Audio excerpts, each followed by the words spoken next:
Today is May 29th, 2022. My name is Maria Franklin, and I'm interviewing Mr. Cleo Jenkins for the Commemoration and Contextualization Initiative. We're on the University of Texas at Austin campus in the Moody College of Communications studios. Thank you, Mr. Jenkins, for agreeing to this interview. This interview is being recorded, and the unedited copy will be housed at the UT libraries. Please know that if there's anything you do not wish to discuss, I will honor your wishes. If there are topics you wish to discuss and I haven't asked about it, please do bring it up. Lastly, if we need to take a break to get a drink of water or any other reason, just raise your hand, let us know. Okay? Okay. All right, I'm going to go ahead and start with growing up in Nacogdoches, Texas. What were race relations like in your community and in your city while you were in school? In Nacogdoches, during the time that I was growing up, from birth through high school, it was a segregated community. The schools were segregated, no integrated schools in the area. There was a college there, Stephen F. Austin University, which is still there, of course, Stephen F. Austin State University. But I couldn't go there after I graduated from high school. So it was segregated. The communities were segregated. Although on the street that I lived on, which was Sweet Gum Street, half the street was black and half the street was white. It was just sort of like a dividing line, although the houses that joined together was next door to each other. And from one side was all black, the rest of the way down the street, and the other side was all white. Mm-hmm. But during the summers, and even during some weekends, some of the white kids would come down and play football with us. We'd get together with a good sandlot game of football. But then once we left and went uptown or went to school, they went their way and we went our way. Our schools were all black, their school was all white. Right. Now, I remember that you mentioned that your primary and secondary schools you went to the same school, K through 12. Could you remind me the name of the school that you went to? Yes, I went to E.J. Campbell High School, but it was also an elementary school. It was actually first grade through 12th grade during the time that I was there. I started in 1946 in the first grade. So there wasn't any K at that time. It was just first grade through 12. Were all of your teachers black there? Yes. There was a couple that looked like they were white, that maybe could pass for white, but they were black. Mm-hmm. Mm-hmm. And what was it like going to the school? I mean, did you feel like you got yourself a quality education? Yes, I did. Actually, when I was in the 8th grade, I participated in the University Interscholastic League math competition, and I won first place. And actually, I really scored high with my score, because we had a team of 2 people, me and another young lady, and we won first place in our district. And at that district meet, I recall that my score was so high that if you divided it by 2, I still would have won individually over the other team's combined scores. And there was a coach, a math coach from the Huntsville, Texas high school that was there, which was also black, because at that time all of the schools were segregated.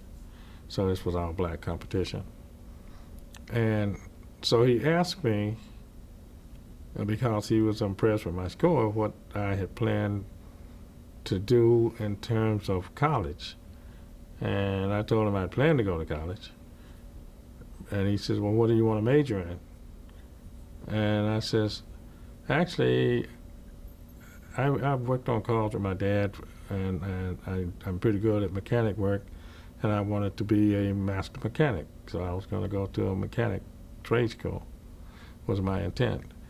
And at that time, he asked me, what is it? He said, have you ever considered mechanical engineering? And of course, in 8th grade, I looked at him and said, "What's that?" and he went on to explain to me a little bit about it, and the fact that since I had such a high aptitude in math and sciences, that I should consider that. And that's what led to me becoming a mechanical engineer. That's how I chose my major. You also mentioned And- that. Oh, Go ahead. so- I was just going to say, you also mentioned that your mother was an inspiration for you pursuing a higher education as well, right? Oh yes, she was very instrumental with all of our education. It was 6 of us, and the one thing she told me when I got to be, I guess maybe around the 8th, 9th grade, somewhere in that area, she says, "You know, my goal, son, is to have every one of you go to some higher level of education past high school." And at the time, I just thought of it, that's a great task, and can you make that happen? I'm saying that to myself. I didn't say that to her. And as I watched as we grew and graduated from school, and every time one of us to graduate, we went to some other level of education, whether it was a trade school or whether it was a college or university. And when the last one graduated from high school, he also, well, at that time, when he graduated, my mom and dad had separated and gotten a divorce. So she was struggling, and I had just gotten out of college at the University of Texas and accepted a job in Detroit. So I asked her to let him come and stay with me, and in Detroit at the time you could go to night school, whereas the colleges in Texas at that time, where we were at least anyway, there was no colleges where you could go and you could work during the day and take classes at night. So she thought about it, and it wasn't the first answer that he could come. So after I continued to talk with her and plead to her that I would help him and he could get his education, she finally agreed to let him come to Detroit, because that was a long ways away from Nacogdoches, Texas. And with me taking on, the guardianship of a newly graduated high schooler, I did get him a job when he came, and he was able to go to night school at Wayne State University, and he got his degree in accounting. So that was the 6th kid, so she did meet that objective. That's amazing. Yeah. Had you heard about the University of Texas at Austin before you came to school here? I mean, how did you know about UT? I learned about it from my physics teacher in high school, because by the time I was in the 11th grade, we were beginning to talk about colleges and universities.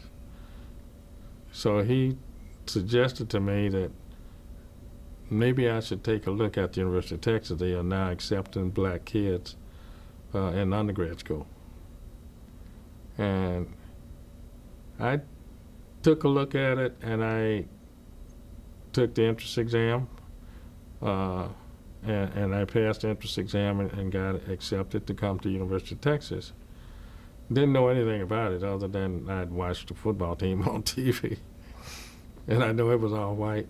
And I came, and when I got here, they put us up in the barracks type dormitories, not the dormitories that was made of brick and mortar.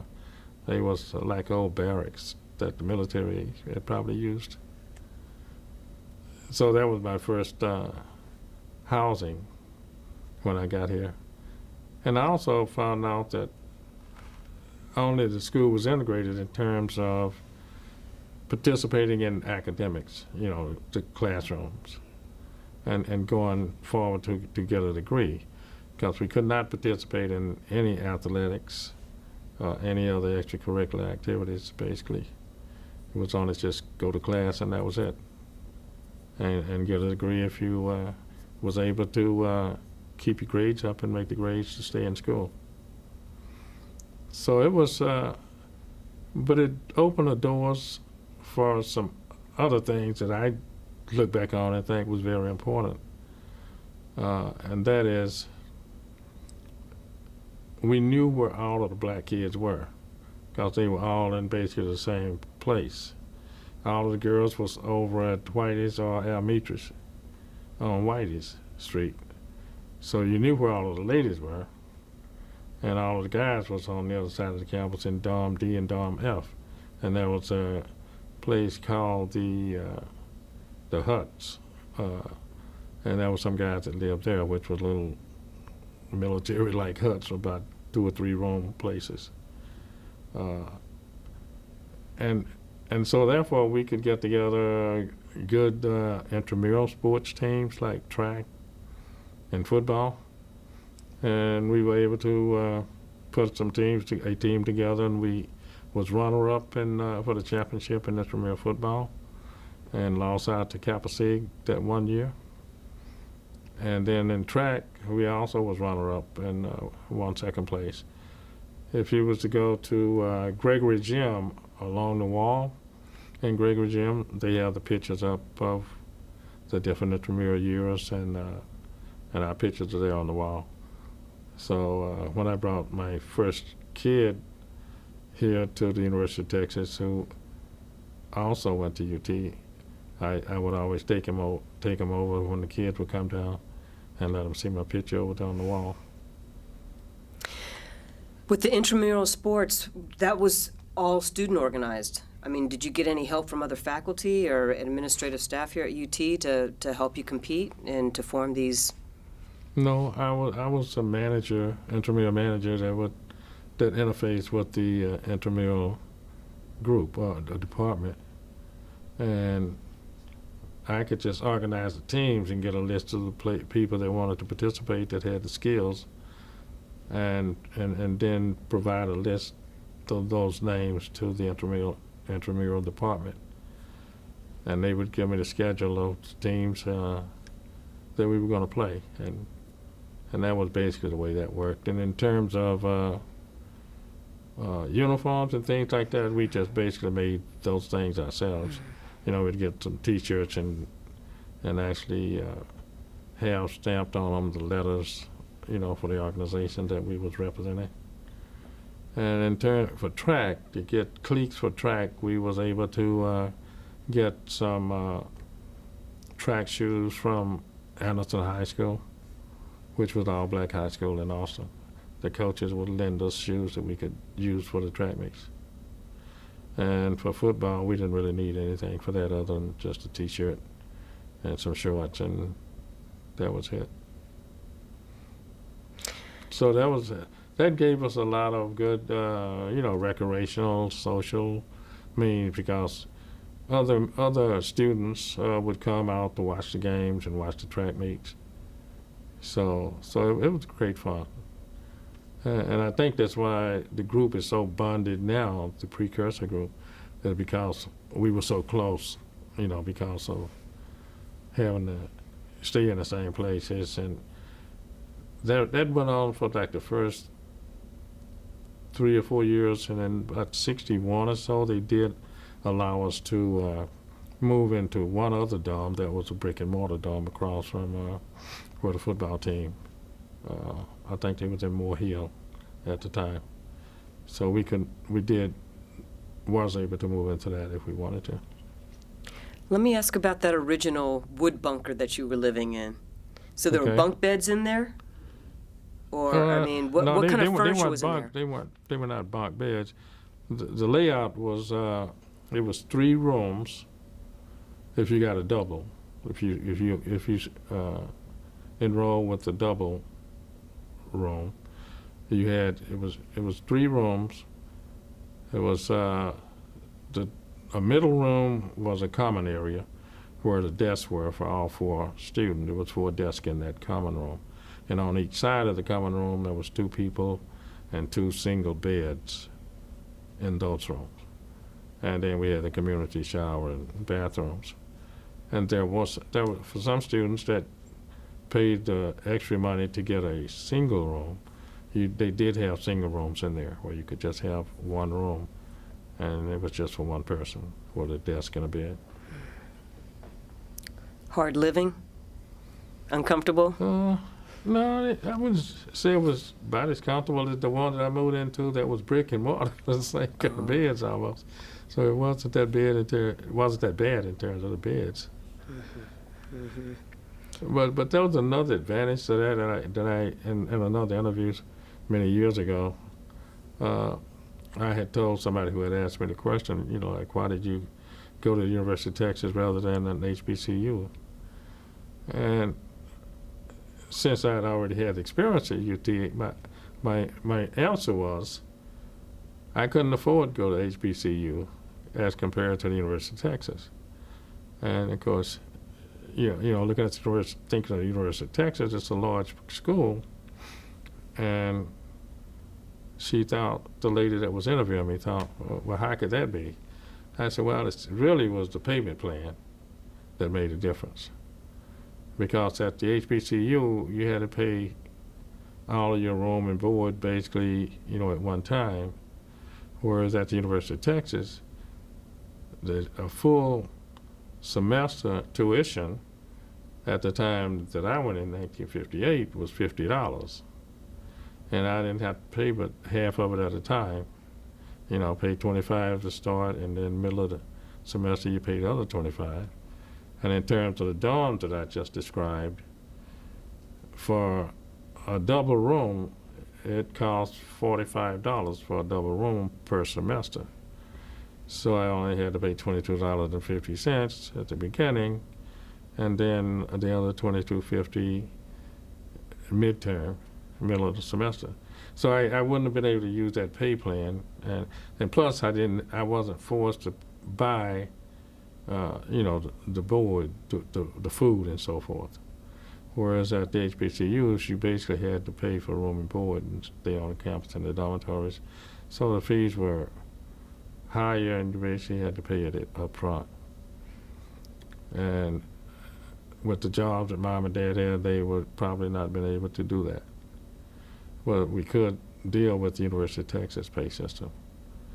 And as far as food, it was a little hardship there because mom and dad would send me $12 every Saturday. I'd get a money order for $12.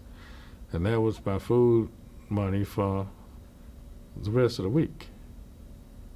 And if I went and spent it all on Sunday and Monday, that was just tough luck. I didn't have anything for the rest of the week to live on. So that was kind of the way things started with me. And after about my sophomore, junior year, I was able to get some jobs on campus to help out with that. So things became a lot easier. And I think it was my junior year, I got a job working at White's, where the black female students lived. So I worked there in the kitchen, basically washing dishes. So I was able to get all of my meals free, so I could go over and eat lunch and dinner and as much as I wanted to eat. So that helped me out a lot there for the foods. Were you aware when you were applying or before you applied to UT that the reason why it was being integrated was part of it was because of the Heman Sweat versus Painter case?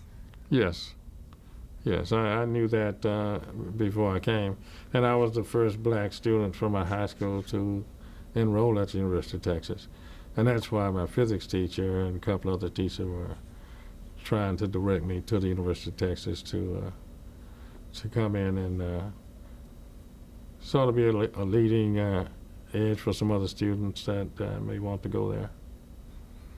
And there was a few other kids that did come after that. So the advice you were getting from family members and your teachers was apply to UT, not only just because it's cheaper. Oh, they wanted me to come just to integrate the school. Mm. And they feel like they were picking the top students in the class, and I had finished number 2 in my high school class. So they was picking the top kids in the class to send because they knew that there were going to be some tough times. I guess is the best way to say it. Because you was kind of an icebreaker. You breaking the ice. You know, they didn't know how the environment was going to be and what it was going to be like, whether you was tough enough to deal with it. And there were some issues at times, you know, that we had to deal with. But saw a lot of kids come in, and the next year they were not there. It was a thing that we used to talk about, called Scope Pro. I don't know whether kids still use that or not, that term. Could you say that again? I'm Scope sorry? Pro. We used to call it Scope Pro. You're on scholastic probation. Oh, got it. Scholastic probation. Okay. Yeah. Because there were a lot of kids that would come and just didn't adjust properly. And then they'd go on scholastic probation, and you got the next semester you have to make a certain grade point average in order to stay. If you didn't, then you have to drop out of school for a year before you can come back. And a lot of kids would, you know, went that route and didn't come back. They would transfer to other schools. And there was a few that would come back. But I've seen them come back and still not make it and leave and go to another school. What do you think the problems were with the students who were on scholastic probation? Well, it's really difficult to say.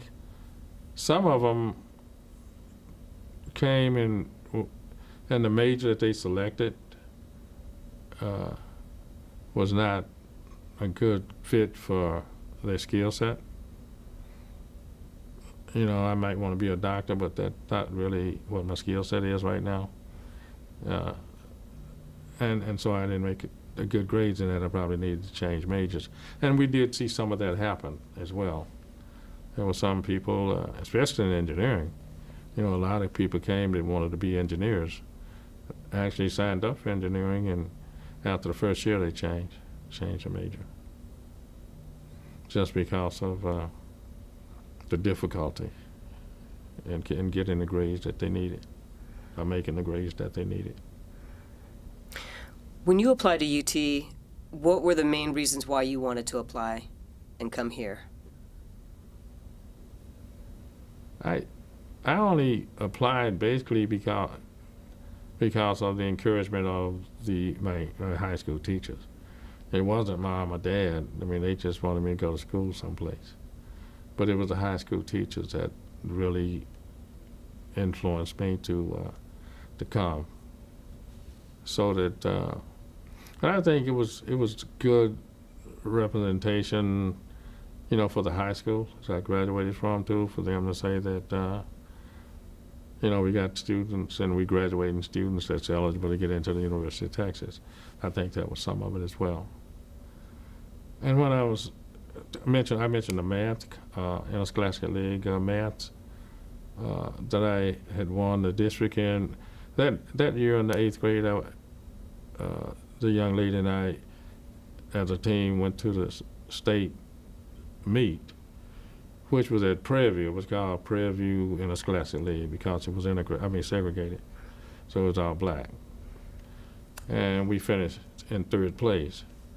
And the next year, when I went to high school, I participated as a freshman at the high school level against, and that included all high schoolers, 9, 10, 11, and 12. Competition was with the whole group of whether you were a senior, whether you were a junior, whether you were sophomore. Well, that year I won the district also, and then it wasn't team, it was single individuals. So I won the district as a freshman, and then I went to the state meet and competed against all of the other district winners, whether they were sophomores, juniors, or seniors. And I won the state as a freshman. And I found out I guess after schools was integrated. It was really around 1986 sometime. No, it was after that, really. It was probably around the year 2000. I was at a high school alumni meeting, and one of the coaches at that alumni meeting got up and says, "Y'all might not be aware, but Cleo Jenkins won the only state championship of that E.J. Campbell ever had, whether it was in football or athletics of the academia." I didn't realize that until he made that statement, because I thought maybe somebody else had come along after that and maybe had the same fortunes that I did. But that's cool is noted, and he talked about how the teachers at the school had their chest, poked out after I'd won a state championship, because it was academia, not sports, for one reason. And the school was still segregated, so that there was a lot for them to poke their chests out about in the community, that they were doing a great job.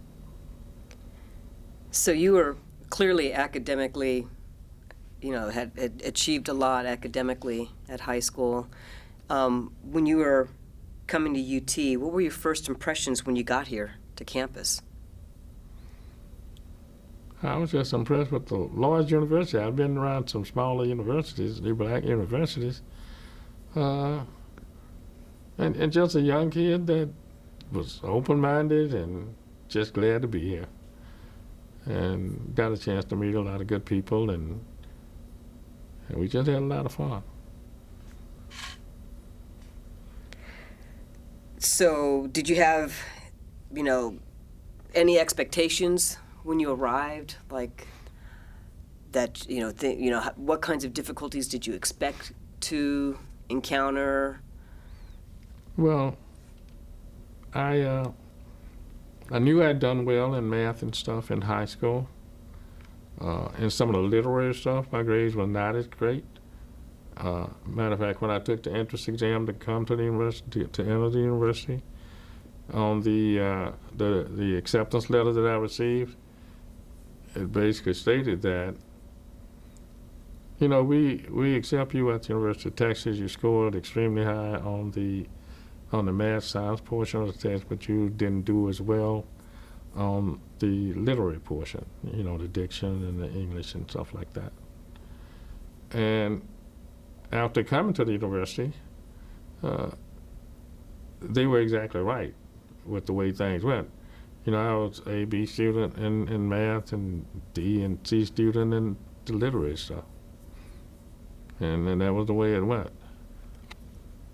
And I took all the math courses I could take, because that was what would keep me off of School Pro. Mm-hmm. In terms of the professors that you had, what do you think that they expected from you?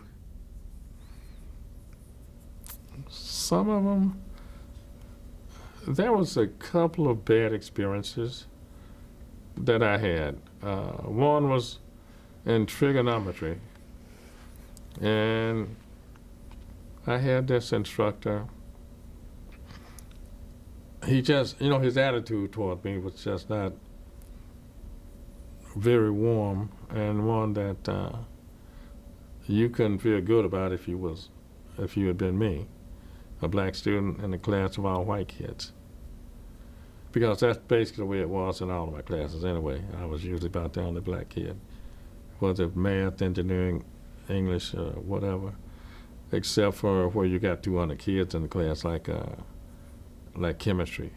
You may have 3 or 4 blacks in the 200-some kids in the class in those settings.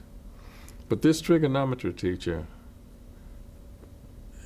I don't know, it was just something about it, and the way he spoke to me when I wanted to ask a question, the way he responded to me just wasn't one that was really acceptable. And there was a white guy that I was in engineering with. We were in a lot of the same classes. And he was an elderly guy who had already been to the military and stuff, and he'd come back to school after military. And one day we were walking from that trig class to to the engineering building for our engineering class, a drafting class. And he said to me, he says, Cleo, he says, you know, that I don't think that teacher likes you. If I was you, I would drop the class. And it was challenging to me because I wanted to challenge the guy because of my math skills. But I did, after another week or two before the deadline for dropping classes, I decided, okay, I'll drop the class. So I did drop the class. And the next year, I took the class under a different instructor. And I got exempt from the final and got an A in the class. But there was no way I thought I was going to get an A under this other guy. I may have, but it just didn't seem likely. So I really appreciated this guy giving me that advice. What was his name? Do you remember? Yeah, his name was Taylor.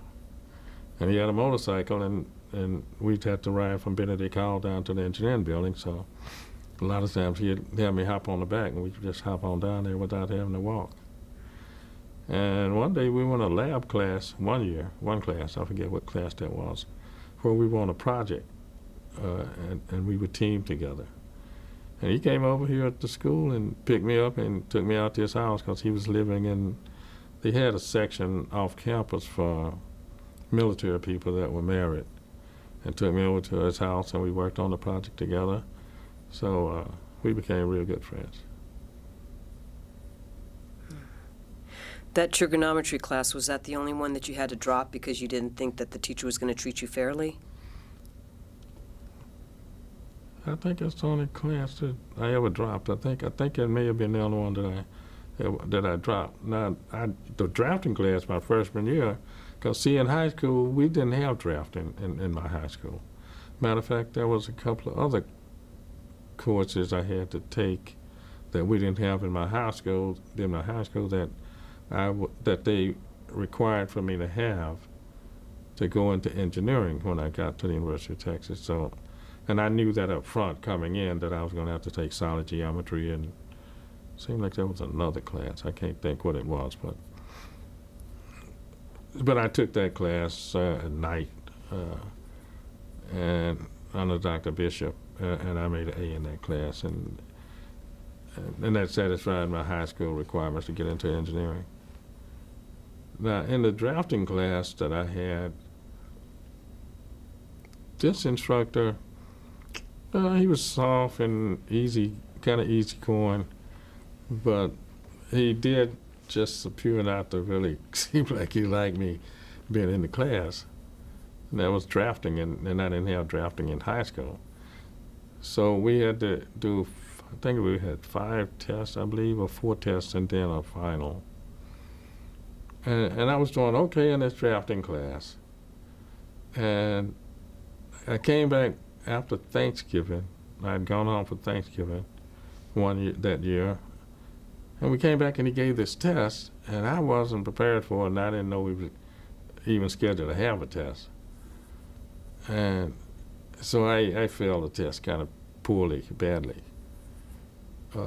And so it really dropped my average down, but I said, well, on the final, I know we will have a section on each one of these 4 tests.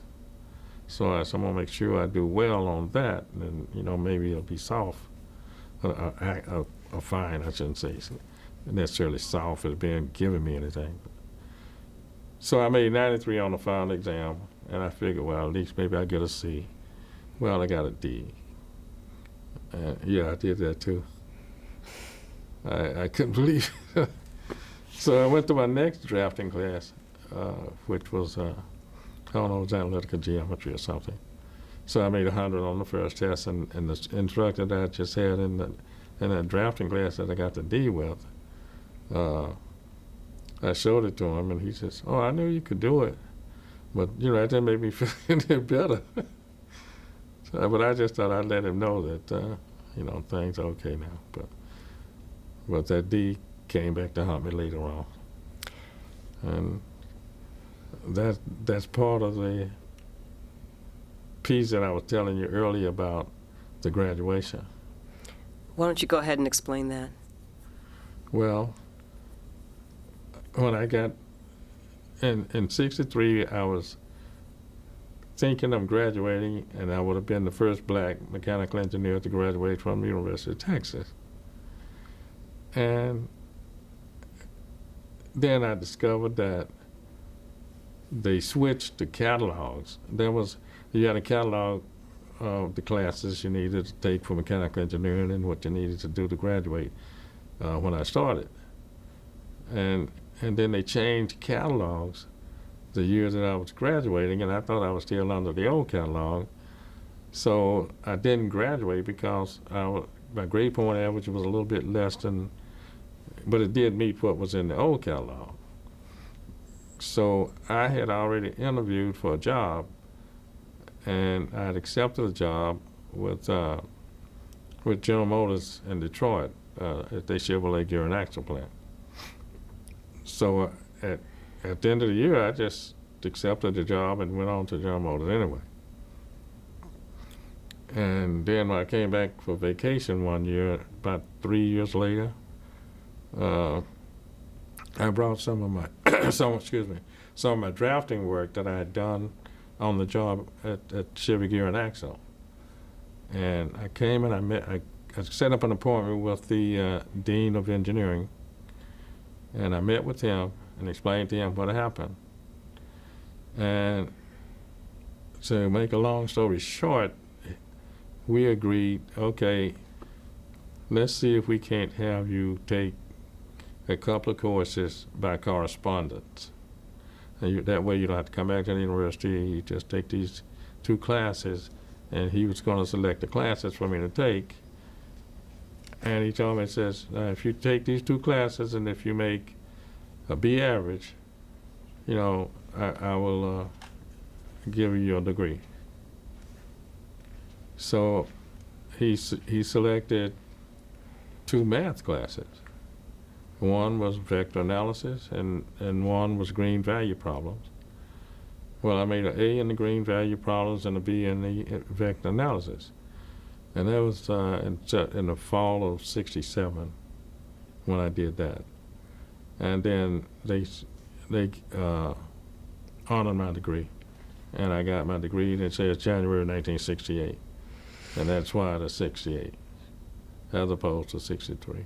And that's why you said that D that you were given came back to haunt you later. Yeah, if I'd have had that C, at least, I probably would have had the grade, because I just missed by a little bit. Now, you said you would have been the first Yeah. in 1963, so were you the only black mechanical engineering student at the time? No, there was one other. But they were behind you. Yeah. Yeah, Walter McDonald was the other one. And I think he graduated that next year in '64, I think. So you mentioned Taylor, who was a white friend that you had made, ex-military. Yes. What other kinds of classroom interactions? I mean, what were they like in general? In general, they were fine. I can't say that I had any issues with them. Those were the 2 things that just sort of stood out with me, because the other classes that I had was pretty normal. Mr. Cleaver, Dr. Cleaver, I should say, who was an elder guy. When I was taking, he was really jolly and thought he was fun to me, because in integral calculus, I made 100 on the first test, and then I made 100 on the second test, and then I made 100 on the third test, and he was just ecstatic. He just, this is the first time I ever had anybody make 3 straight 100s on my test, and so he was just telling other black people that came through that was in his class, so Cleo Jenkins.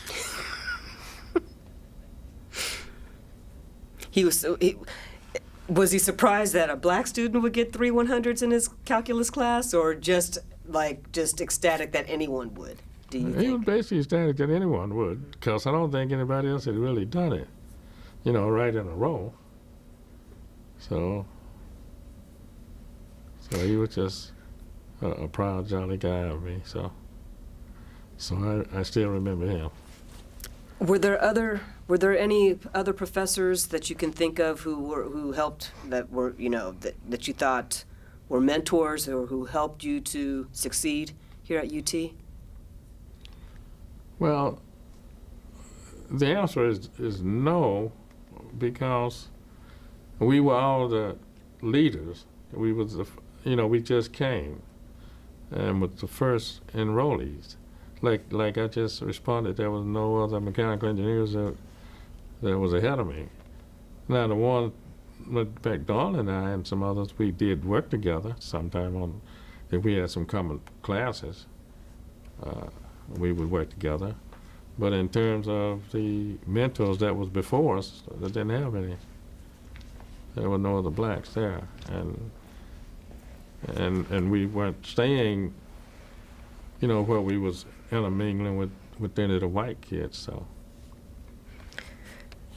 So I would have to say no. So you said that the precursors coming in were leaders. So what did it mean to you to be a leader? To me, it just feel like fulfilling my duties. As a parent. Like I said, all my kids went to University of Texas. One of them went to UT Arlington, but the other three got their degrees from the University of Texas at Austin. And also my oldest grandkid really, was the first to come, and she had an issue at the time she graduated. Although she graduated highly in her class, she was accepted, but there was so many kids enrolling that she had to go to one of the I forget the name they used for that school, like UT San Antonio, UT El Paso, and UT Arlington. There's a name for those schools that they have, that they send the overflow students to, so to speak. And you go there, and if you, after 2 years, one year, I forget whether it's 1 year or 2 years, if you have a 2-point something on the, no, 3-point something on a four-point scale. I think it's 3.5, I think. Then you can then enroll at the University of Texas in Austin. Well, she had missed by like .001, almost reminiscent of me. So she says, Papa, I didn't get accepted to go to the University of Texas at Austin because I just barely missed. And I says, well, at the precursor, why don't you come over to the house and we'll just write a letter and contest it and see if we can get approval to overrule and accept you. And we wrote the letter, and then we prayed about it, and then I gave it to her. She went to the mailbox and she mailed a letter, and about 2 weeks later, she got a letter back from the university that they accepted her. And she was just bubbly. And she called me up. I was out of town somewhere, and she called me long distance and said, Papa, I got accepted. And I said, well, great. And she came to the university, and she graduated in 2 years with 2 degrees. I think she had a bachelor in communications and a BA in history. So when you were here as a student and all of you were serving as role models and leaders, what kinds of things did you do that demonstrated that kind of, like you said with your granddaughter, persistence, right? How did you support one another in that? Well, we used to come back, a group of us guys used to come back to the Texas Relays every year. It's kind of like a reunion. And there was one year we came back. This is prior precursor. We came back and we were all at the track meet, and Charles Miles, who lived and stayed here in Austin after he graduated, now the late Charles Miles, he he said there's a group of students, undergrad students, having a meeting there at the stadium. And they invited us over because they were trying to raise some money, some matching money for some grant that I don't know who it was that was going to give them, I don't know, it was $30,000 or some large sum of money, but they needed to come up with a certain matching amount. So Charles recruited us guys who were back, and we went over there and met with them, and so we raised, it was about maybe 7 or 8 of us or something like that, I guess. So we all went in, chipped in, and donated like $2,300, for the group. And they was just elated, to have that just impromptu donation from us. And they wanted to know more about us, and when we went to UT and all that stuff. So we call ourselves the dudes. And that's where that term that you might hear some of the precursors refer to it as the dudes. And that's what the undergrad students refer to us as. And then we was down for another meeting, and we decided, well, we just should organize ourselves. And we did. We organized ourselves, and we hadn't chosen a name, for what we wanted to be called. But it turns out we ended up with the name Precursor because we were all, precursor students at the university first that came. And that's how we came up with the name Precursor. So it was all guys at the time, and we'd meet once a year here at the university. And then, of course, the ladies started saying, well, what about us? So then we integrated the ladies into the group, and now it's just really, really, really grown. And we became 501c3, and the rest is history. That's why I'm here now for this, as a precursor representative. And that was one other thing, too. Actually, I was, and going back to experience at the university, just before I graduated, I guess I may have been a junior, me and a group of guys had formed a Kappa Alpha Psi social club, sponsored by the alumni chapter of Austin Kappa Alpha Psi fraternity. And we wanted to establish a Kappa Alpha Psi chapter on the University of Texas campus. So we got a group of guys, I forget how many of us joined the group at the time, and we got everybody's transcript. We calculated the grade point averages of all of the guys that was interested, and we knew what grade point average as a group we had to have on our petition to petition for the chapter, and we were well above it of what we needed. And so we had planned this celebration at the hall in the Union Hall schedule.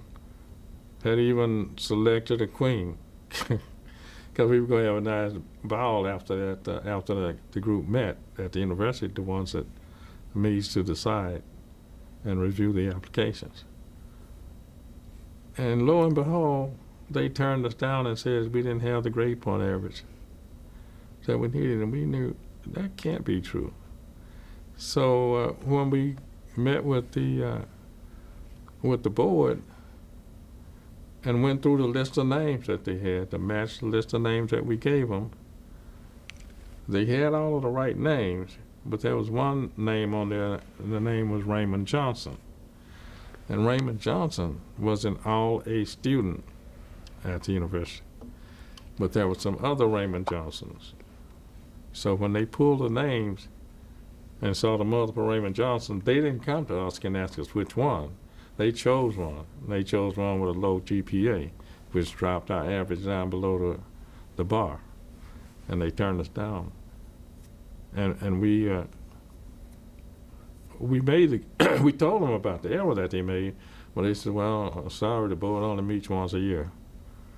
So I mean, that was probably one of the most disappointing things that happened to me while I was here, because I was leaving, graduating after that, so I was gone, and I didn't get a chance. By the time they got the chapter, I couldn't join the fraternity because it was just a social club.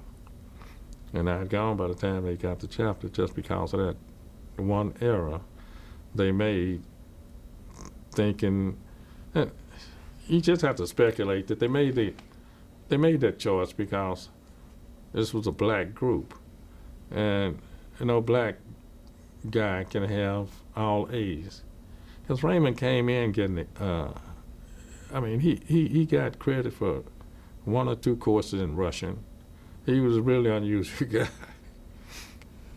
and even after he graduated in 3 years in mathematics, I forget the name of this math teacher that went to Rice University, and he had Raymond come with him because Raymond could pass, for maybe some foreigners, so to speak.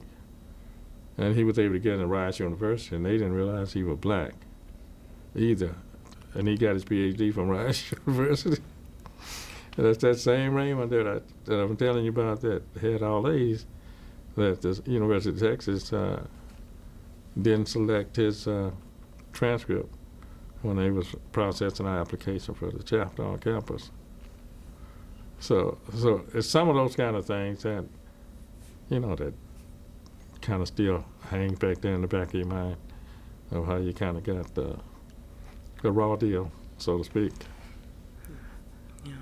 Were there other, during your first couple of years on campus, were there other incidents, not just in the classroom or, trying to get a Kappa chapter on campus? Were there other things that are hard to forget?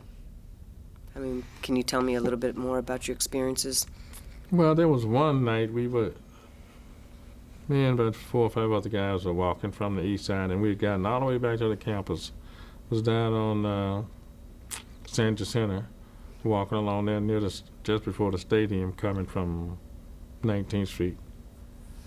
And there's this truckload of white kids came by and calling us names, and they had some like balloons filled with water, and they threw them at us, and I know one of them, he hit me on the thigh and burst, and it just so happened, I didn't have a whole lot of clothes, and it was a pair of pants, a trousers that I just gotten out of the cleaners, so I was a little perturbed about that, because, it was unprovoked. We just walking on our way back to the dormitory. So we had some of that. And then the other thing was on Sundays, because the cafeterias were closed, on the weekend. I don't know if it was Saturday, just Sunday for sure, they were closed. So there was restaurants, in Guadalupe out here, but we couldn't eat at those because we were black. So if we wanted to, get a good meal, normally we'd have to walk over to the east side of town to catch the bus. And plus, we didn't have money to be catching the bus, so we just walk over there. Or the other option was you walk to one of the Mo Burgers that was around, which is a hamburger place, kind of like Whataburgers and stuff. We could go to those places and then walk to the window and order food and sit on a bench outside and eat, or get the food and take it back to the dormitory. So that was kind of the way we ate on Sundays. So it was just some of those kind of things that you don't forget. And then last year, there was a little restaurant right across from the intramural field. And the guy that owned it was an elderly white guy. We called him Pops. Well, Pops, one weekend decided, this is just not right for these kids to have to go off campus somewhere to get something to eat, and they students here.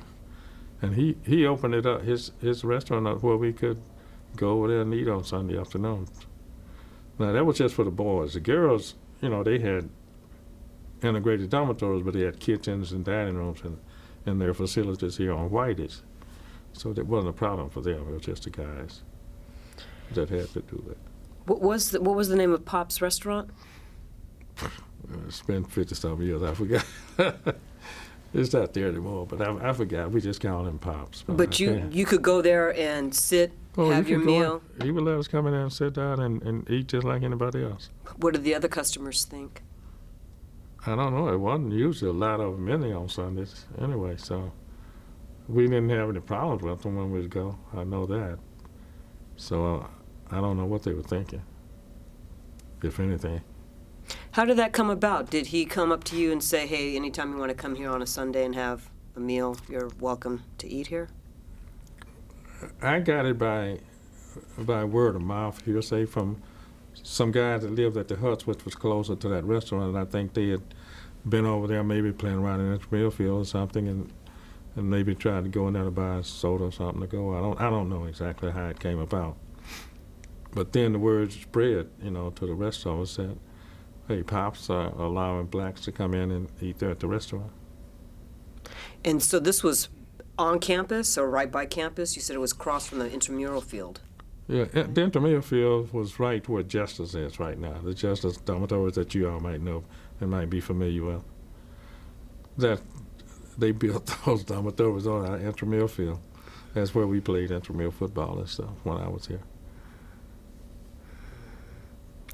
So you mentioned the East Austin, and that's where you could go to eat. Well, that's where we went to movies also, and that's where we went to the church, the black churches were there. So if you want to go to a movie, you went over to, it's right near Chicon and 11th Street, or 12th Street. I think it's 12th Street in Chicon. So that was a black theater there. And that's where we would go, to the theater. And we would walk over there most of the time. It's a nice long walk, but... Was this for breakfast, dinners? No, that was just a theater. But for the for Sunday food. Dinners... Oh, I guess Sunday... cafeterias you had on campus. Was closed on Sundays. But right. Yeah, we'd have to go over there also on 12th Street. That was the Southern Dinette, I think was the name of the restaurant. There on 12th Street. So we would go there on Sundays. And sometimes we'd be over there for church, so it wouldn't be all out of the way to stop there on the way back to grab something to eat. If you needed clothes or anything else like that, where did you do your shopping? Usually most of the time with clothing, we shopped at home. I did, because when I'd go home in the summer and maybe work, I'd buy the clothes while I'm at home. And while I was at school, I basically had all the clothes I was going to basically need for the school year. But anything else, I could go over here on the drag on Guadalupe, as some of them call it. You bought your books and all of that stuff there at the bookstore. And any kind of souvenirs you wanted, you just couldn't go to the grill next door and order a hamburger and sit there and eat it. I don't think we couldn't even order them to go. As far as I know, I don't recall ever going in there to even order stuff to go. Now, there was one other situation, too, that I had a roommate, and he used to hang with a lot of the guys that lived in the YMCA here on Guadalupe. And the theaters, like I said, was segregated. So there was theaters right across the streets here. But we could not go to that theater because we were black. Now, if you were a black African, you could probably go. So, a foreigner. They got a little different treatment than just a black American, so to speak. And my roommate, I won't call his name, but one night, he had grown a little beard, and he got a turban and put around his head to seem, so he'd appear as though he was from Saudi Arabia somewhere. And he went over there to the theater, him and a couple other guys, white guys, They bought tickets, and they went in the theater. And was sitting up in the balcony, and when they came out, they just started laughing and explained to the guy, says, I thought y'all didn't let black people come to the theater. And pulled his, his turban off his head. So we had a lot of laughs about that one. But that didn't change anything, though. It was still segregated. He just beat the system That one time. that one time. Can you name some of your friends that you had? I mean, you already have, but like when you think about your community of friends, who were they? Well, Lonnie Fogel was my best friend because we were both from Nacogdoches, went to the same high school, graduated at the same time. I came first, he came second. He didn't come until the second semester of the year that I came, because we graduated from high school at the same time. And we took the entrance exam at the same time, so I knew he was coming. And Lonnie always teased everybody when he talks about our relationships. He said, yeah, Jenkins lived at 716 Sweetgum Street, and I lived at 816 Sweetgum Street. So he always made a joke out of our addresses. We lived that close together. It was like one house between us, I guess. So we just grew up together from small kids, first grade, so to speak, all the way through high school and then through college at the University of Texas. And we're still good friends. We were together a couple of weeks ago, actually, in Pearland.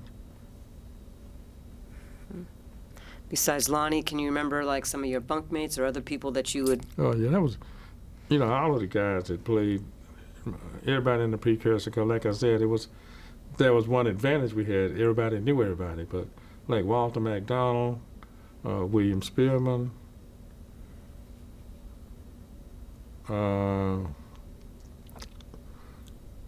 Charles Hill was a very close friend. He lived in the city, but he didn't live on campus. But Charles Hill and I are very good friends even today. I was kind of adopted as his brother by his family, which was another way of me getting a nice home-cooked meal on Sunday, because his mother was inviting me over to dinner. And because Charles and I became real good friends, and his sister Betty, and he had another little brother who was a youngster, Bobby. But we just like good friends. I spoke at their mother's funeral in 29 here in Austin, because they had wanted me to say something because she had kind of adopted me as her son while I was here in school. And we had been friends ever since then, very close friends, still are. So He'll be here at 12 o'clock for the 12 o'clock session, actually. Oh, okay. So you might get a chance to talk to him. So he lived in Austin, so he just obviously lived lived at home while he was coming to school here. No, he lived in Austin, and he used to cut my hair. He was a barber also, so he used to cut our hair, some of the guys' hair. Okay. And that's how we really got connected. And one day after church, he had asked me about coming over and having dinner with him and his family, his mother and sisters and brothers. And so I went. And from there, it just bloomed into a lifetime relationship. Because Betty's like my sister, and he's like my brother. And he lives up in North Austin there, and she lives in Fort Worth. And matter of fact, she and I, Betty, his sister, go to the same church, the Shalom Missionary Baptist Church in Fort Worth. So we're real close friends. And there were others, Ed Washington, and Charles Miles. Don't let me forget about him. Charles Miles graduated from UT, and he stayed in Austin, taught school and stuff, and was in politics. In Austin, he passed also in March of 2020, I think it was. It was a couple of years ago. And he was one of the precursor board members and one of the original precursor people. He's the one that I said took us guys from the track meet over to this meeting with the undergrads where we started where we gave them the donation to try to help them get to the matching amount of money they were trying to raise. Right. What year was that? Do you remember?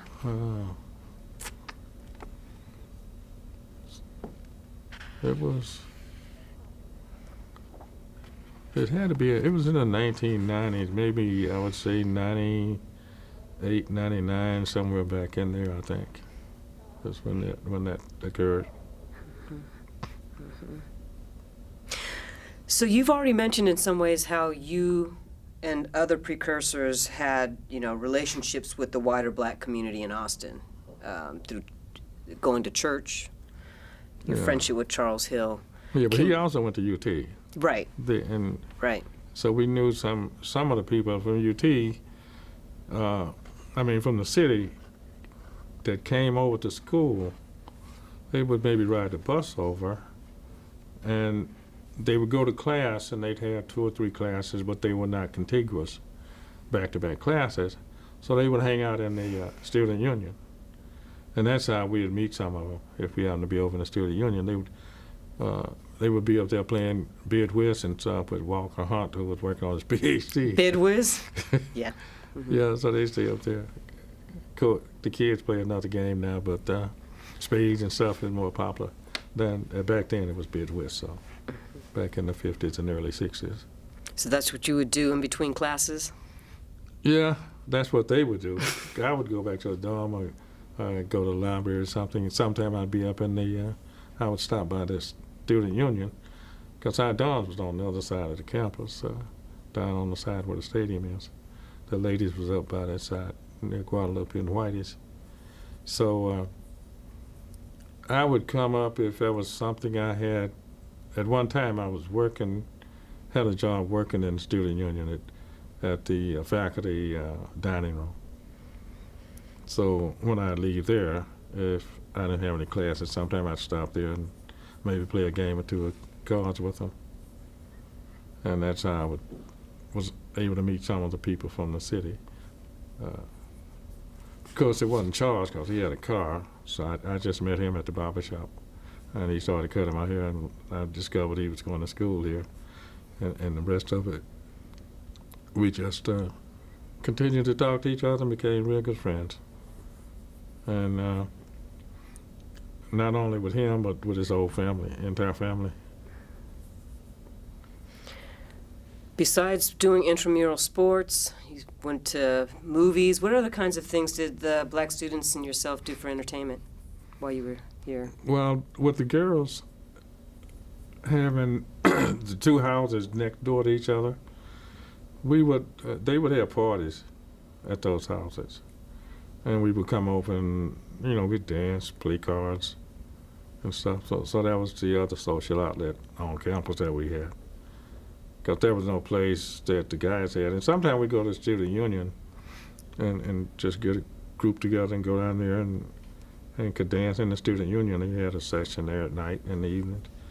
And you could just play music on the jukebox. Or we could sometimes go downstairs and bowl at the bowling alley there over at the student union. And other than that, we'd maybe have some card games in the dorm. The guys would play some games in the dormitory. And that was pretty much the social piece. But mostly you'd get together with the young ladies over at Whitey's and Almitras, have parties over there. Because they had more space and an open area where we could do that. And the guys' dorm, we just had a little shotgun barrack. Was no place to do anything but sleeping sturdy. That's about it. So in all of those spaces that you're talking about, what spaces did you feel the most comfortable here on campus?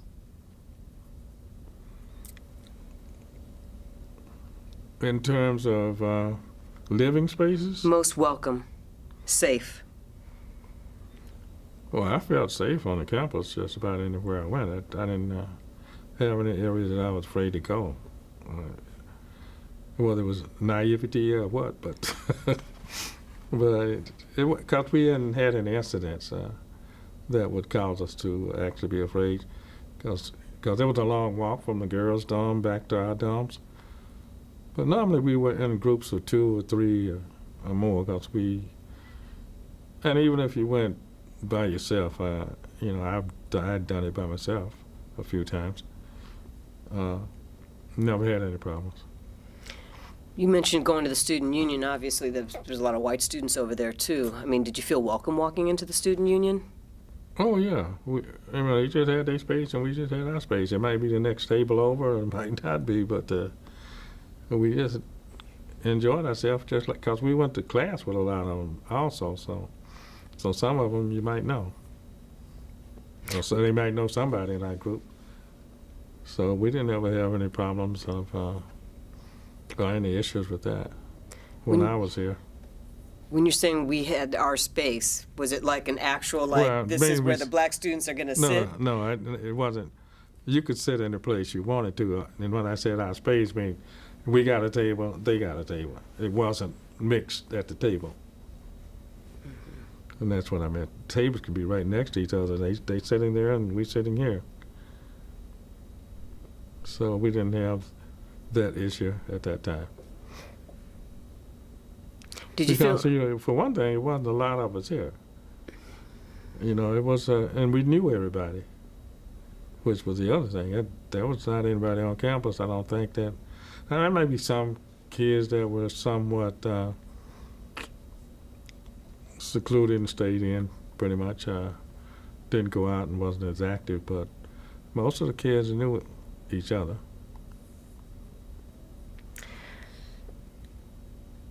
Did you feel at home any place here on campus? Yes, it was home until I moved out. My junior year, I moved into an apartment, but I felt at home. I had no problems with that.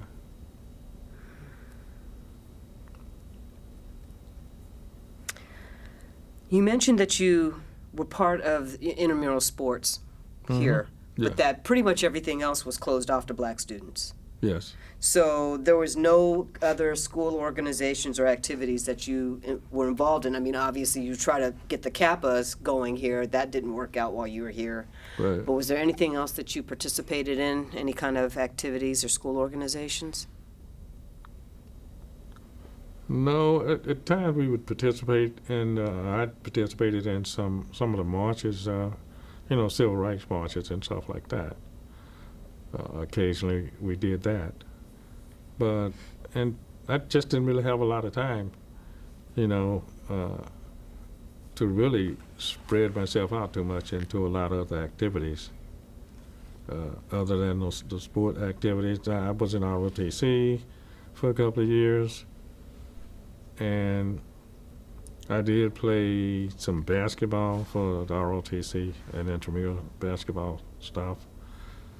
But other than that, just wasn't enough time. I mean, it took a lot of time trying to keep up with the grades and things. So yeah, it just wasn't a lot of time for that. And then because I also worked, a lot, because like I said, $12 a week wasn't just quite cutting it for the food. And after Mom and Dad had broke up, then matter of fact, at one time I'd ask her if she would like for me to, I said I'd like to volunteer and go to the military and then come out and finish my education after that, assuming I made it through. And she says, nope, you can't do that. You got to stay in school. And she said, God will make a way for us somehow. And I went back to school. And it worked out. You mentioned civil rights marches that you participated in. Where did those take place? Who organized them? They took place mostly along Guadalupe, on the other side of the streets from the school. And people that organized them, I don't recall all of the names of the people, but I just noticed they was recruiting people to go, and I went. But some of the people, I just can't remember some of them the name. I can see the faces, but I can't remember the names are the ones that was pretty much leading it. And some of them were white. They wasn't all black, who was leaders in organizing the marches and things. So I just don't know the name of some of them. Was this you and your other black friends, students that would go out there and march? Any black kid that was interested and had time to come and march would come and march. But that wasn't 100%. Because some kids had reservations, some maybe had fear. For whatever reasons, everybody didn't participate. But the majority of them did. Was it scary to march down Guadalupe? No, we were young, brave kids. I mean, just like the thing I didn't mention about the dormitories was, the dorms that, they had A, B, C, D dormitories, and that was barracks. And when we came as black kids, all of the black boys was assigned, if you were assigned to one of the dormitories, you was assigned to dorm D or dorm F. And after we had graduated and stuff, somebody called it to our attention that, y'all ever think about why they assigned y'all D and F? But did they mean you were D and F students? They had already assumed you were C and F students. But we didn't think about that when we was here. We were just glad to be here. And glad to be able to pass the entrance exam, and proud enough to be here. So how did coming to UT and spending time here affect you, long term or short term? Well, I came in with the mindset that I had to be here 4 or 5 years. So being here 4 or 5 years is what I expected. So it didn't impact me one way or the other. Obviously, I'd much prefer to have got out sooner, but I was at peace with the amount of time that it took. Did your experience here change the way you might have viewed race relations or anything else?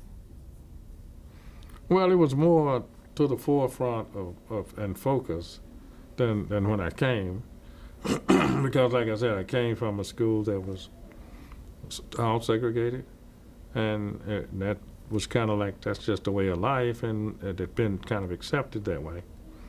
So after coming and learning what I learned and experienced what I experienced here, and what was going on with the civil rights movement at the time, Martin Luther King had come on the scene. Matter of fact, he came here. I didn't get a chance to see him when he was here, but that was the start of that movement. And that kind of carried on to when I left, because most of the kids, when we graduated from the University of Texas, if you were in a scientific area, unless it's maybe medicine or lawyer, which is not scientific, but you could go out and pass the state exam, and you could practice law, you could practice medicine.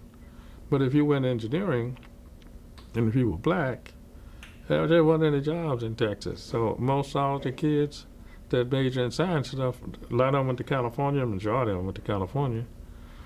But me, like I said earlier, when I wanted to be a master mechanic, well, my goal and my childhood dream was to work for General Motors, because I used to like to work on their cars when I was growing up, because they were easy to work on.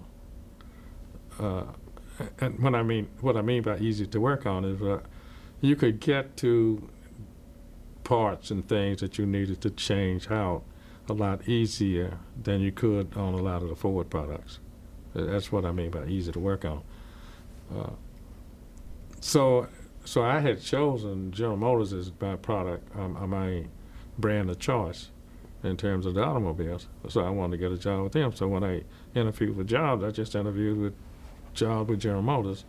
I maybe done one aircraft or two. So I got about 3 different job interviews with General Motors and tours of their plants in California, Indiana, and Detroit. And I chose Detroit. And the reason I bring that up is because when I went there, I'm thinking race relations were a lot different than in Texas. and they were slightly different, but there was a major situation when I got there. You couldn't just live where you want to necessarily. They were all kind of in one section of town. There were no white-collar workers at the plant that I started working at, and I was expecting, this to be a fairly integrated place. So I'm the only management trainee there, and I'm walking around in a white shirt. And I'd walk down through the plants, and the employees who were mostly black, they would look at me and they would call me Jackie Robinson. And I'm thinking, wait a minute, I thought things were a lot better up here. I come to the north thinking things are a lot, I'm getting into going to a place where things are a lot more integrated, so to speak, and accepted. But it wasn't. I mean, it was different. You could eat where you want to eat and all that kind of stuff. So a lot of those things were in place, but they were still segregated. Did you see it as part of your responsibility to make things change? So I was asking you about, you didn't see a whole lot of changes from Texas to Michigan and Detroit. And with the exception of, you could go to the restaurants and things of choice, but the living conditions and things were not great. They were very segregated. Because I got there and they were saying, no blacks live past 12th Street. Just started to move past 12th Street, and going to the west and northwest. So that I saw that evolution take place. So the migration continued to move out. So now it's much better. Of course, it's much better in Texas too. But I did fulfill that childhood dream of going to work for General Motors. And while I was there, since I was the only black white-collar person that was there, they got 8 plants there at this location. and I was just kind of shocked. I couldn't believe it. So I started talking to some of the other employees, and they would ask me questions as well about, how I got the job and this and that and the other. And I started working with them and asking them, why haven't you applied for a more skilled trade job rather than this production line? Well, they won't hire me. I said, well, have you ever tried or applied? And this one guy in particular, who also was a good friend of mine, and became a good friend, I told him, I said, well, look, go down to personnel. It was personnel then rather than HR. And I says, put in an application and say that you would like to become a skilled trades cutter grinder. Because this is where you just kind of sit on a stool and sharpen tools and things like that versus they're on the line. And he says, they won't hire me. I said, well, let them tell you they won't hire you. Go and fill out an application. So he went and filled out an application, and lo and behold, they hired him. So I became his friend for life. and even when I left, I'd go by the plant he was working in, and he'd be sitting on his little stool just grinding away and enjoying life. And then I helped some guys get into production management as supervisors. Because I had already been through the college management program. And so I knew what they had to go through and what they needed to learn, but they didn't have to go through all of what I went through. Because I had to go and spend 6 to 8 weeks, or maybe 12, in every department that was there. So I learned everything about the operation of the plant. And they could get into apprenticeships in skilled trades like pipe fitting, millwrights, and some got into management.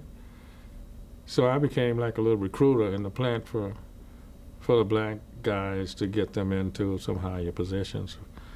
And there was at least, one guy who's a very good friend of mine, lives in Atlanta and retired now, but I got him into the millwright and helped him get through his apprentice program by tutoring him in his math and stuff, and helping him write his report that he had to write.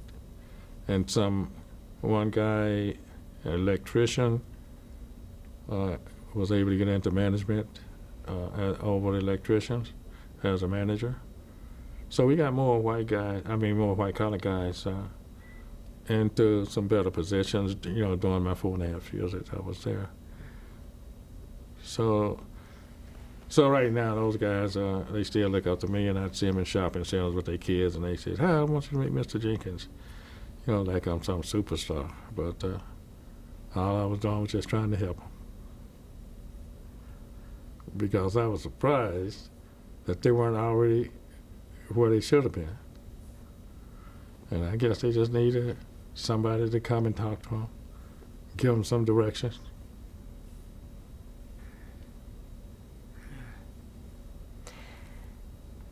In terms of thinking about UT Austin, we talked about how many of your kids, family members, followed in your footsteps in a lot of ways in coming to UT. Did you influence their choices to come here? The older ones I did, and all three of them came. And if you notice, there's like 15 years between the top three and the youngest one. And the youngest one decided that, I'm going to change. I'm going to break this chain. I'm going to go someplace else. So she went to Howard for a year, and then she came back home and then ended up going to UT Arlington. So she did end up graduating from a UT school. But she wanted to break the chain, because her focus was really on fashion, but not designing, fashion outfits and things. She was more interested in fashion history. So she graduated from UT Arlington, and then she went to the New School in New York, in Manhattan, and got a scholarship there to come to the master's program of fashion history, where she graduated with a master's degree there. And she's doing quite well there. She even taught school there at the university, at Pratt, and then she went to Ryerson University as a associate professor or assistant professor for a couple of years. She's back in Brooklyn now because she didn't particularly like Toronto, so she came back to New York, and during the pandemic. So she's doing well, and she made some podcasts, and she was on American, and I can't think of what it's a PBS program that they have about America or something. I can't think of the last word right now. But she was on a documentary with that called Denims. That was on back in February, March timeframe. So she's having a little fun.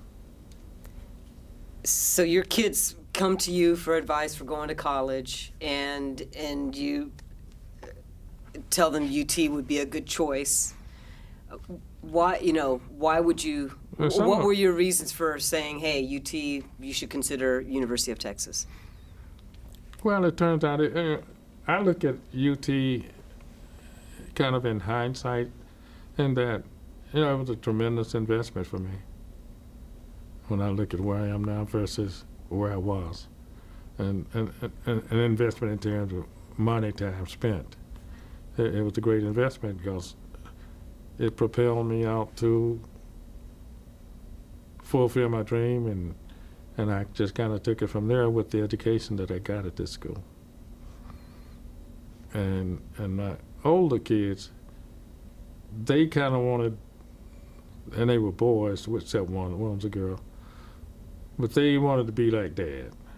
I was working with IBM, they kind of liked the stuff I was doing, and I could get them computers and things, and they were young and they could play around and stuff. So they kind of wanted to be like Dad, especially my oldest son, because he even told a lady at Round Rock High School when my second son was graduating, we was there at the graduation, and I don't know, somehow this lady that teaches at Round Rock was was talking to him, and she asked him what did he want to do, and he told her he wanted to be like his daddy.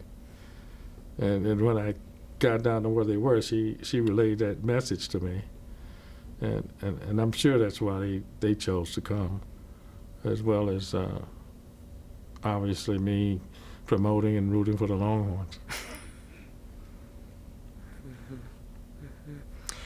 So in what ways do you think things have changed for black students here at UT since your time? Well, it's changed quite a bit. When I look at, if I use the baseline of when I was here versus now, where they are right now, because when I brought my first kid, my oldest son, here, well, I brought him and enrolled him in school, and he stayed in Morehouse dormitory, which is where the athletes stayed when I was here. So I'm thinking, gee, you're already 2 steps ahead of me. In what year was he here? He came in 80. No, let's see. It was somewhere in 80, 81, or somewhere around there, I think, is when he came. And when I look at when he came, obviously the integration, the athletic programs have been integrated. You know, you could play football, you could run track, you could play basketball, you could do anything. They kind of like the gates had opened up, so you had full range of and accessibility to anything at the university, pretty much. Because when I would come down there, we had opportunities to meet and talk with the presidents and stuff, especially at our precursor meetings. They'd always come over and speak with us and talk to us. I even have pictures that I took with some of them down at the Alumni Center. So things have opened up, but there have been some bad spots too, where there seemed to have been a lot of some violence that took place since I left too, during some spells back in, I don't know whether that was in the 80s or the 90s, but it seemed like there was some major issues that was going down at the school. Because I've been in touch with what's going on with the school, because being a lifetime Texas ex-member, well, I get all kinds of, I get the LKD and the different newsletters and things from the school all the time, so I'm pretty much in tune with things as they happen around here. Would you still recommend to a black student who's applying to colleges, to come to UT? Well, my answer has to be yes to that, because as part of the precursors, we've assisted with recruiting at the University of Texas to try to recruit more black students.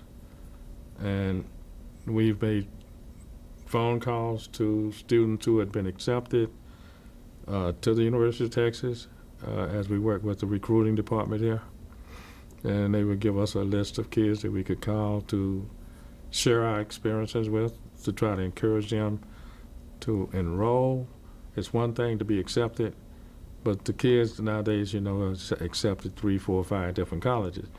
So the challenge is to get them to accept the one at the University of Texas. The biggest issue that I ran into with recruiting those kids and getting them to accept, and we did get some, but we should have gotten all of them, as far as I'm concerned, is the finances. They tend to migrate to the school that's going to give them the most money. And that's where UT falls short. They just don't seem to offer enough money. There's a kid at my church who got a full ride at the university just a few years ago, but he's not finished and I think gone through law school. And there's a kid that's a relative, a nephew of mine, that's coming to the University of Texas, and I work with my high school alumni group, and we offer scholarships, although it's small compared to what they need today. But we just awarded him a scholarship, and he's going to come in September from Grapevine High School. Besides funding, which is a great thing for a student to have, what do you think it takes for a black student to be able to make it through UT these days? How can we support them? You just have to stay focused. Reach out for help, and that's what the precursors are here for, as well as the other black groups, alumni groups that's here at the university. If you can get involved with some of these groups, you can find out a lot about probably the field that you are pursuing. Maybe you can get some references to how you can get assistance for other things that you might need, whether it's academically or financially. Because when I came to the University of Texas, and I used to tell kids this after I graduated, I said, the key is getting in the door. Once you get in the door, you'll be surprised how much financial assistance is available at the schools. Because I know after my first semester, I think it was, I applied for a scholarship. And I was able to get a scholarship that paid half my tuition. And like I said, the tuition was $50, and I got $25. So that, for me, that was a tremendous amount of money. Because even now, if you look at tuition that it costs right now, if you got 50% of that, that's a lot of money. And that's a big help. And I'm still a strong believer in that if you get in the door and if you just talk to people, meet people, check out the finance department, find out what kind of finances are available, and apply for them. The worst thing they can say to you is no.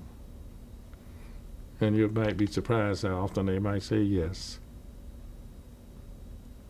What do you think was the biggest factor for your being able to succeed here as a student?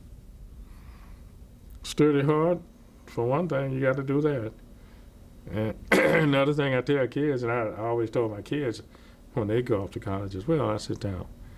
You're moving from high school into another level.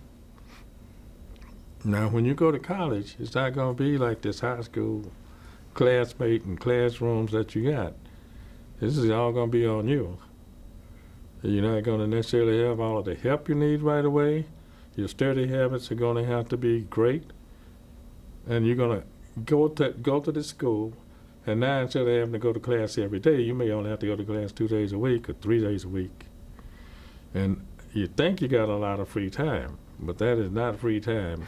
You better get going on day one, jump right on your assignments, come home right after your class, study for the next class, even if it may be Wednesday and the day is Monday. Don't wait till Tuesday, because you're going to forget some things. You better get it while it's warm and just practice that habit, and you'll stay ahead of the game. Is that what you did? Not all the time. Some of that was experience I was talking. Okay. So is there anything that I did not ask you about that you would like to share with us? I think we covered just about everything, because we went through the career paths and the education piece. There was one incident that happened in school that I didn't mention when I was talking about hardships of the $12 a week. Well, and I had mentioned the fact that Mom and Dad had gotten divorced after my second year, I think it was, in school here. And things were getting pretty tough. And I recall one semester, it was the end of the fall semester, going into the spring semester, and I didn't have enough money to register. I'd gone to Gregory and selected all the classes and everything, and got all set up for the classes. But I didn't have the money by the deadline. The deadline was approaching very rapidly, so I called my mother and told her I needed, and it seems laughable, but I only needed $15.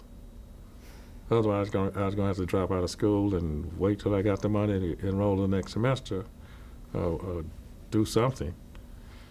So she had this brother that worked as a merchant marine on ship, Texaco ship.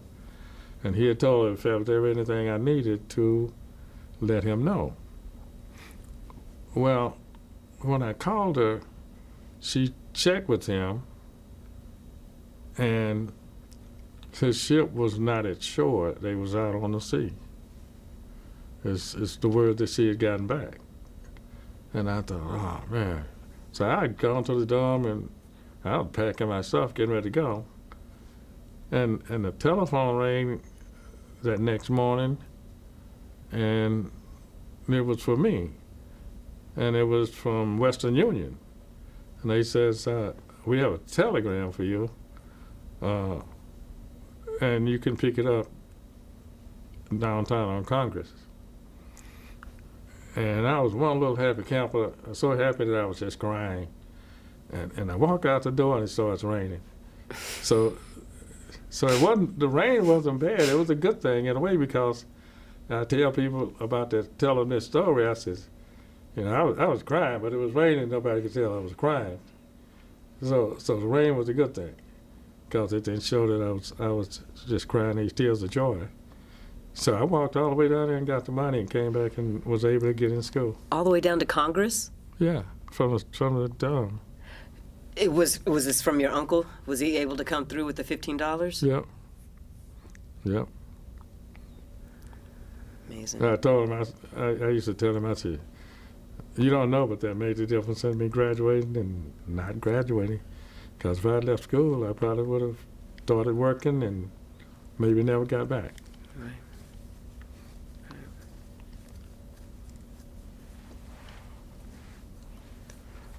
Well, thank you so much for giving us your thoughts and your memories and sharing your life history with us today, Mr. Jenkins. It's been a pleasure. You're very welcome. Thanks for having me.